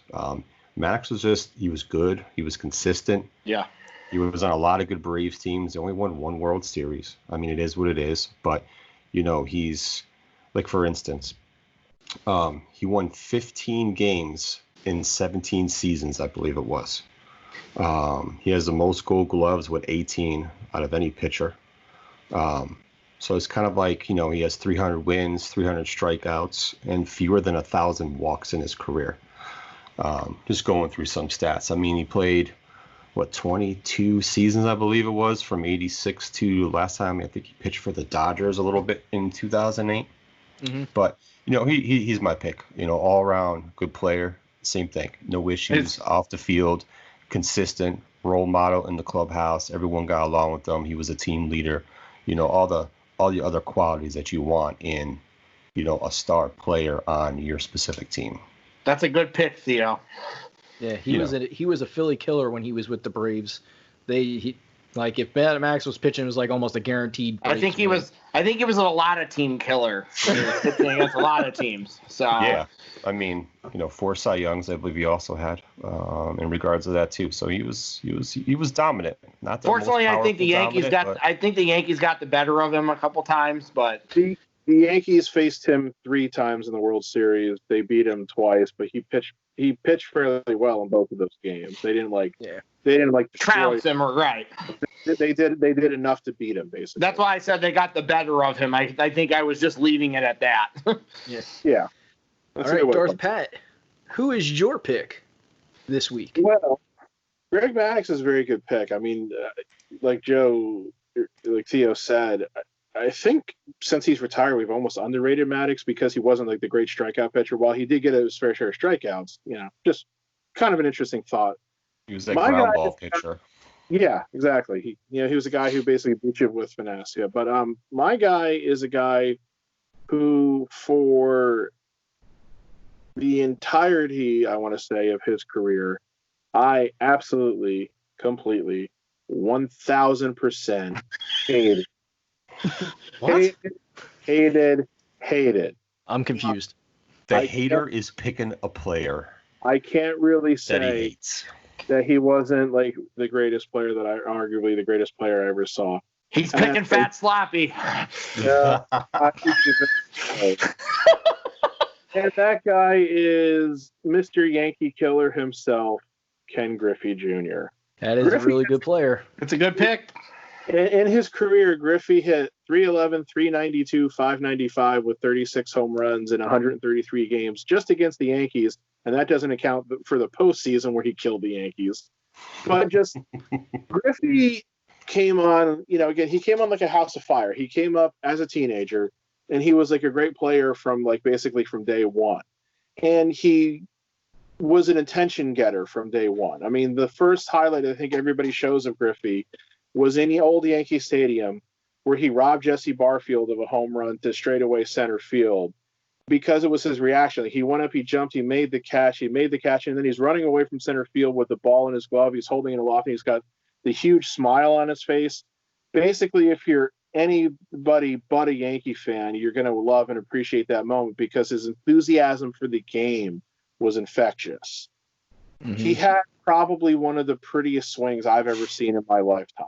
I think it was the prettiest swing I've ever seen in my lifetime. I would go with that. I would agree with you on that. To me, I think he had the greatest home run swing. The way that he had that great left-handed uppercut, and the way that when he knew he connected, the way he just followed through and just like dropped the bat. He did that little admiration for like a step or two and then ran. Drove you nuts when you hit home runs against you, but when when you're watching it from afar, again you're just going, God damn, man.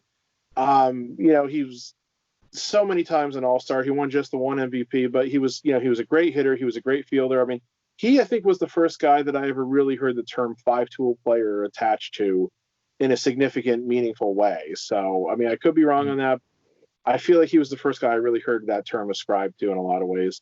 I mean, again, like I said, he killed the Yankees. He broke my heart in 1995 with the way that he pretty much single-handedly, led the Mariners to beat the Yankees in that series.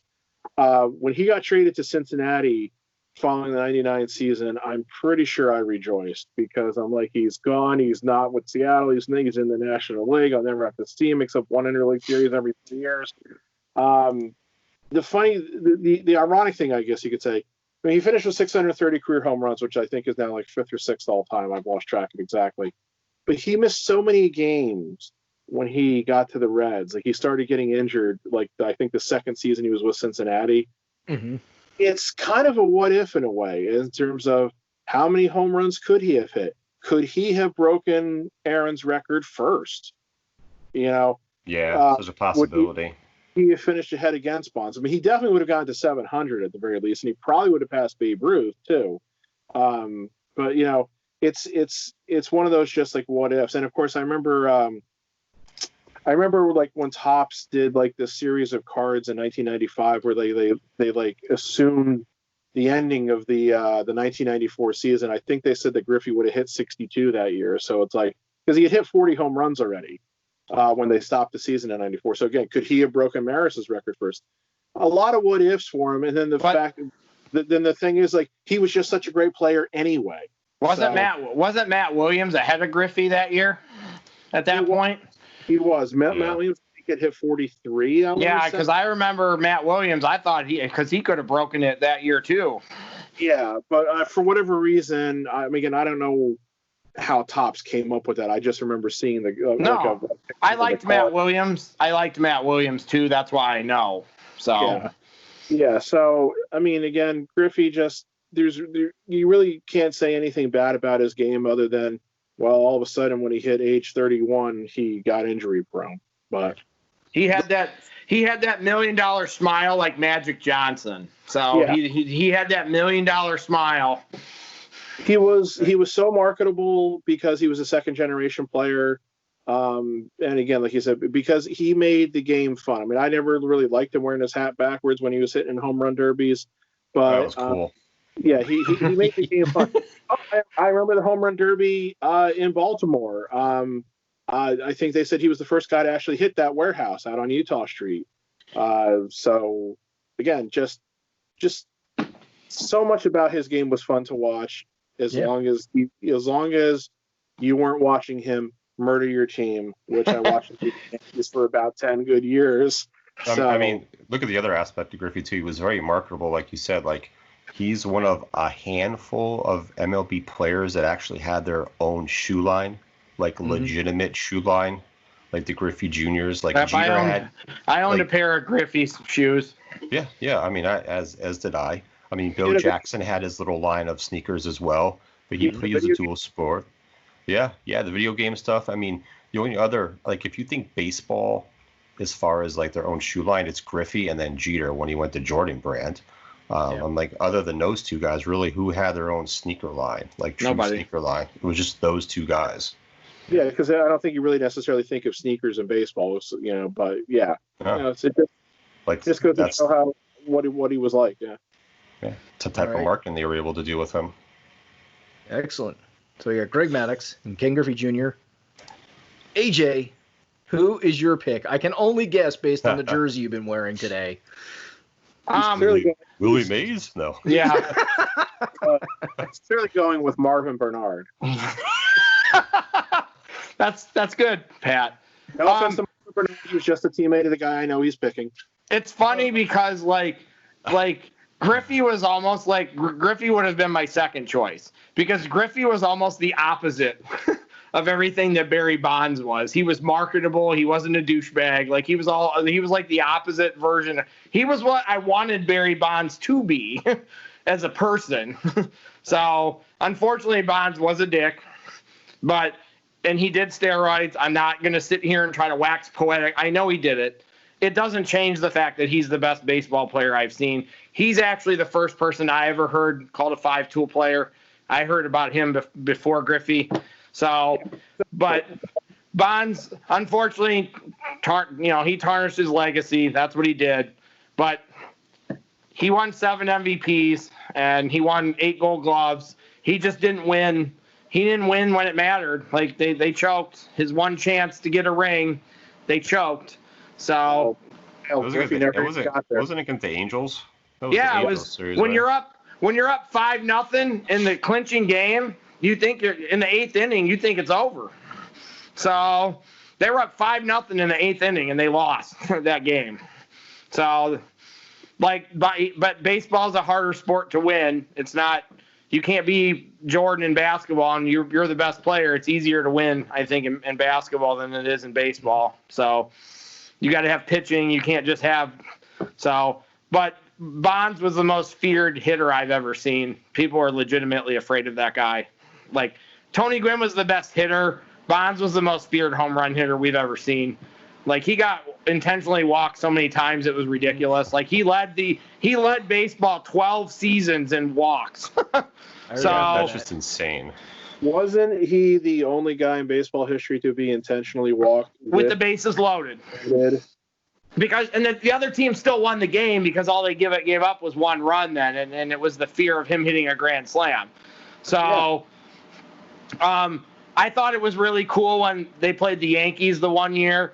Mariano struck him out in one game, and then he hit a home run off Mariano in another game. So I thought that was cool that I got to see my favorite players essentially, like in that situation. Like for the whole 2000s, I wanted the Yankees and the Giants to play in the World Series. It never happened, but every year I was hoping it would happen, and it never did. So I still think that the Yankees made a mistake when they signed Giambi. I wish they would have signed Bonds because I think they would have won a World Series if they had signed Bonds, maybe won somewhere in there. So, but he was, like I said, I know he did steroids. He still was the best player I've seen. And my all-time favorite baseball moment is when Bonds broke the record. I probably cried when that happened. I was watching that game. They broke into whatever I was watching that whole season. So he tore up baseball that year. I know he was roiding at that point, but he still tore up baseball that year. So well, go ahead, Pat. I was going to say the Yankees weren't going to sign Bonds after 2001 when he was heading into his 37-year-old season. They didn't know he was going to put 3 more MVPs up. You know. I know. It's just wish. Bonds was supposed to sign with the Yankees when he signed with the Giants the first time in '93. It was a wish. One can only wish. I got a lot of times where guys I like went to teams I liked. That was one of those situations where I wished. I'm allowed to wish. Well, it's kind of funny because it's like, you said Bonds, Theo said Maddox. That was supposed to be the great Yankee offseason of 1992 into 1993. The Yankees were supposed to sign Bonds and Maddox and Doug Drabeck and instantly be the best team in baseball again. None of those guys signed with the Yankees. So your official pick is Barry Bonds. Yeah. All right. So it's down to me. I am the last person to go, and I've kind of got an odd player, just because I remember watching him when I was young. Because you're a homer. Yes, I am a homer. I am picking a homer player. Shut up. There's nothing wrong with a homer. Be quiet. He's not bald. I wasn't making fun of him necessarily. I just am not a homer, so. But I enjoyed watching this particular player play when I was a kid and was into baseball, playing baseball in Little League, which is unfortunately Little League is not what it used to be anymore. Unfortunately, I think it's a great thing for kids to get into, another sport. But anyways, and that is the great Philly Mike Schmidt. I think he's a very underrated player. As far as a baseball player goes, just because, he wasn't flashy. He wasn't a flashy player by any means that I can remember. He did his job. He went out, fielded well, hit well, and that was really it. Back in the day when he played, there was the media, but it wasn't like it is now. It was like they kind of talked to the players and boom, they were gone. That's all it was. But just to give you some stats. And this might, persuade some other people to rethink about how great Mike Schmidt actually was. His career batting average was 267. That's actually pretty darn good overall as far as a career. That's especially in that time. Yeah, and then career home runs was 548 home runs. 500 home runs isn't a big deal now. A lot of guys hit 500 home runs in their career, but back when Mike Schmidt was playing, that was a big deal, especially from the position that he played. He played third base. You did not hear of a lot of third basemen cranking out 500 home runs. And I can still remember when he hit his 500 home run. It was awesome. Like, for him to hit that 500 home run, that was pretty special. He's all-time leader of home runs for third baseman, if I'm not mistaken. Yeah, and see that just still is, yeah. That just goes to show that is not normally a power hitting position. Usually like first base, maybe an outfielder. Those are normally like your big power hitters because you don't have to be you can be a little less mobile, so to say. Third base, you have to be able to move your ass. Like, so you're usually a little bit leaner guy and things like that. You look at the Big Hurt, Frank Thomas, he played first base. Not exactly the skinniest, he's not going to be making a dash for second base, to get in the middle of the, get that baseball in the middle of the field. John Kruk was a first baseman too. He ain't moving that fast either. I mean, a lot of chubby guys play first base. So I mean, that's generally that's a stereotype, but it kind of is true. So yeah. Steve Balboni. What, Pat? Steve Balboni. So for Mike Schmidt, like I said, to be a pretty dominant power hitter off of third base is pretty impressive. I mean, 2,234 hits in his lifetime career. That's pretty darn good. So yeah, I believe Mike Schmidt belongs on Mount Rushmore today. He was very workmanlike. That's what I would say about him. He was very like you said. He wasn't flashy. He was just very workmanlike. So which came in and did his job. Yeah, which fits Philadelphia even to this day to a T. Like, it's a working class city. Like, and he was the working class player. Joe, do we have a comment there? Because I see you snickering. I know. Oh, Philly, the working class. We could get into some stories about some games I've gone down to Philly. I was waiting. Instances that I've ran into with certain Philly fans, even though the teams I like are not in the same motherfucking division. You don't need to throw slushies at people's heads and things of that nature. As soon as Jeremy said that, As soon as Jeremy said that, I was watching Joe because I knew he was going to snicker. So, because if somebody said that about Cleveland, I would have been snickering too. So, they booed Santa Claus. Well, that's a pretty good Mount Rushmore, though. I'd say that's a pretty good Mount Rushmore. So yes, I would definitely agree. So our Mount Rushmore for this week with baseball, greatest players we've ever seen play the game, and we could probably throw a bunch of players on Mount Rushmore just like we did with basketball. Of course. But we got Greg Maddux, Ken Griffey Jr., Barry Bonds, and Mike Schmidt. Once again, that is a pretty darn good Mount Rushmore, and that brings us to the end of our show. And we want to thank everybody for watching, listening in. We really appreciate it.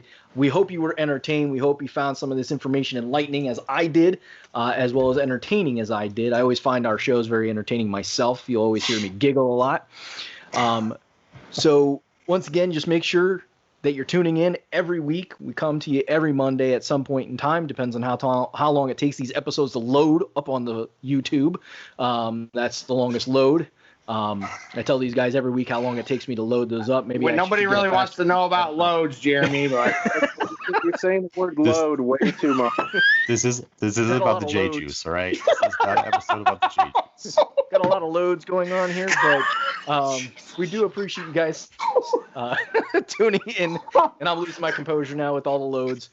But yeah, we really do appreciate you guys tuning in, staying tuned to the very end so you always can catch the Mount Rushmore.